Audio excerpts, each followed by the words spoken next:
Now to the editorial room of the Jergens Journal and Walter Winchell. Good evening, Mr. and Mrs. North and South America, and by shortwave overseas, let's go to press. Flash. Guam. United States Navy planes have sunk or damaged 21 Japanese ships. London. The German-controlled radio at Prague stated just a few minutes ago that it will shortly broadcast a very important announcement. London.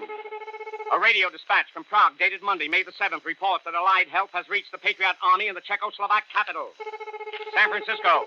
There are now 48 United Nations represented at the World Security Conference here in the city by the Golden Gate. The Ukrainian and the White Russian delegations arrived just a short while ago aboard 2 Lend-Lease transport planes. Washington. Captain Frank Farrell of the United States Marines, one of my pals at the Star Club, has just received the Silver Star for gallantry in action.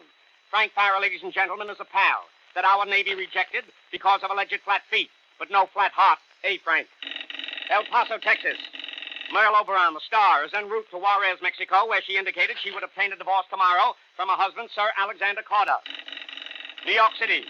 Attention, please, Associated Press and the New York newspapers. If you will contact Mrs. Walter Winchell, she may have a story. Don't be nervous, darling. I'm the one they rap. London. Diplomatic quarters said tonight that Prime Minister Churchill is prepared at a minute's notice at any hour to go before a microphone and announce that the European war is over, according to Prime Minister Churchill and a report from London.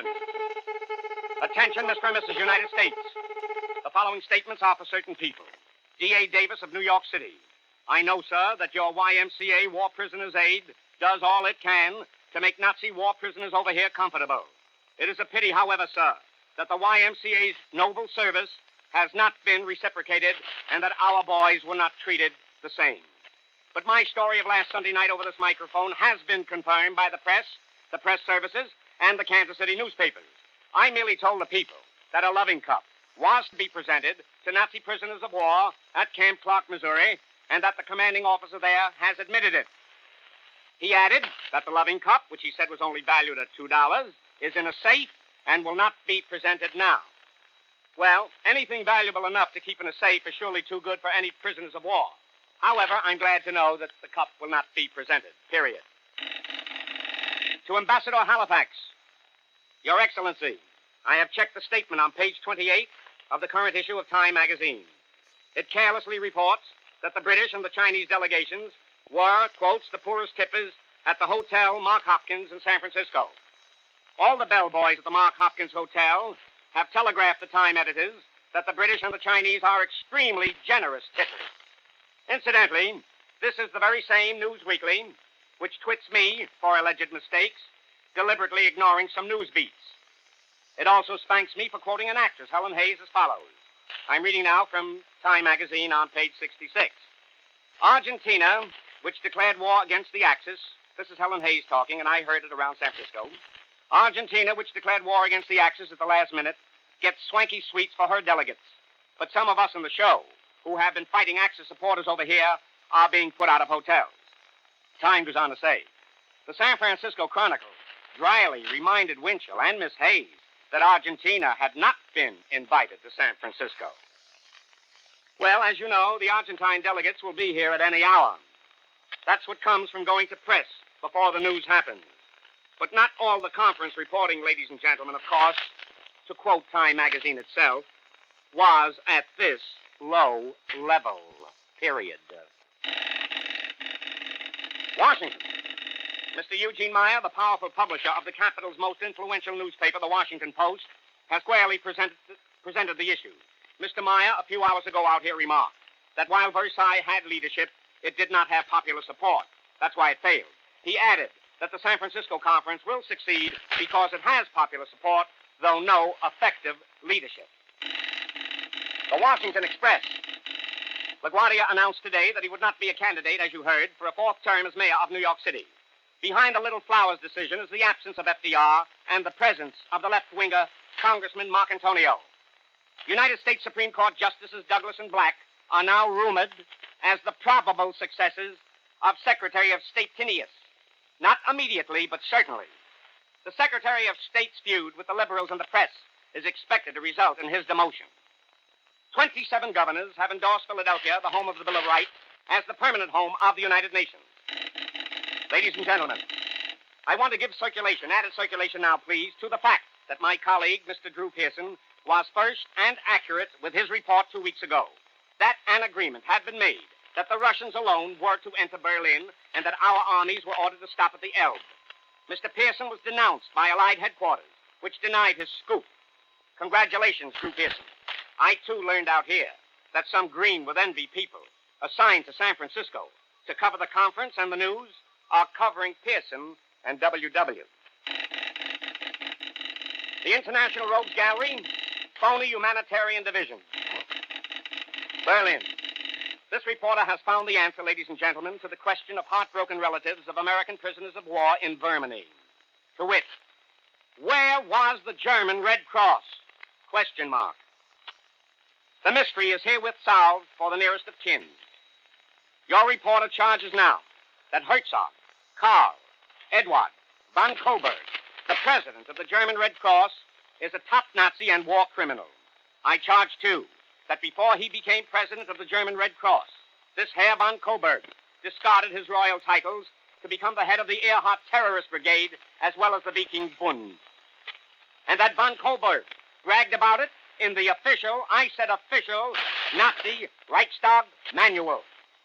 I charge, too, that this president of the German Red Cross not only gave money to Hitler, but that he knew and permitted the violations of the Geneva Convention, which cost so many American lives. This Herr Karl von Coburg, a war criminal, hiding behind the German Red Cross, served only the swastika. He should be hanged with a rope made of the bandages of the wounded Allied soldiers he permitted to die.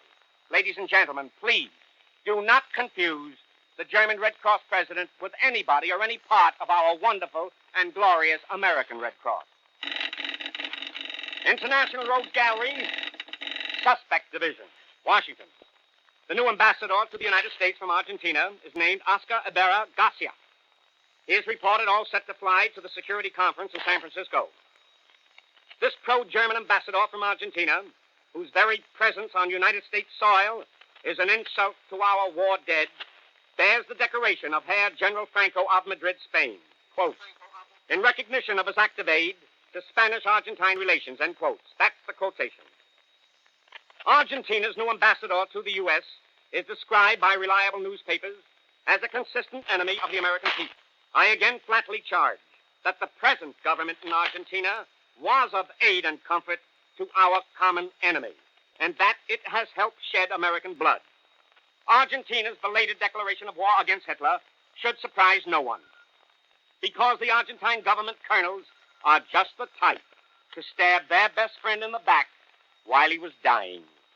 And now, Mr. Ben Grau for Jergens Lotion. I'll be back in a flash. Day after... Ladies and gentlemen, I want to repeat a flash in case you came in too late. London. Diplomatic quarter said tonight that Prime Minister Churchill is prepared, at a minute's notice, at any hour, to go before a microphone and announce that the European war is over. Washington. The government tonight refused to state how VE Day should be celebrated when it comes. But our government stated it was leaving the matter to the common sense of the American people. However, federal authorities did request that VE Day not be allowed to interfere with war production. And now to beat the red hand around the San Francisco clock, to the editor of the Chicago American.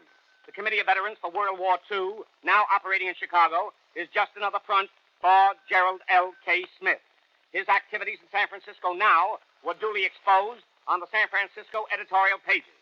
Warn the American Legion in Chicago and elsewhere that this allegedly patriotic organization is headed by the usual rabble-rousers. How much time? Mrs. June W. of Scarsdale, New York. The current complaint in the News Weekly, Time, that some of us covering the conference are show-offs is apparently a typographical error. The News Weekly obviously meant to say that some of us are show-ups, such as in showing up their week-late echoes of news. W.B. Guillen of Milwaukee. An excellent idea, very fine, Mr. Guillen. I hope other communities will follow Wisconsin's plan to call the start of the war bond drive Ernie Pyle Day. Incidentally, to the people of Dana, Indiana, I will be happy and proud to cooperate in any memorial for Ernie Pyle, subject, of course, to his widow's selection. Can we get this one? To all of you who requested copies of this reporter's tribute to FDR on the night he died, as delivered over the Blue Network microphone, please buy the pocketbook edition of Franklin Delano Roosevelt's a memorial. That's the name of it. Franklin Delano Roosevelt, a memorial. It is crowded with literary lace. I believe it sells everywhere for only 25 cents, 2 bits. And that, ladies and gentlemen, winds up another Jergens Journal until next Sunday night at the very same time. Until then, and with lotions of love, I remain your New York correspondent, Walter Winchell, at San Francisco, who just had this flash handed to me. Lisbon. The Portuguese government tonight informed the Nazi minister at Lisbon that Portugal no longer recognizes the German government. After General Eisenhower and his wonderful army threw their right-hand punch, nobody could recognize Germany. Good night. Mrs. Alexander.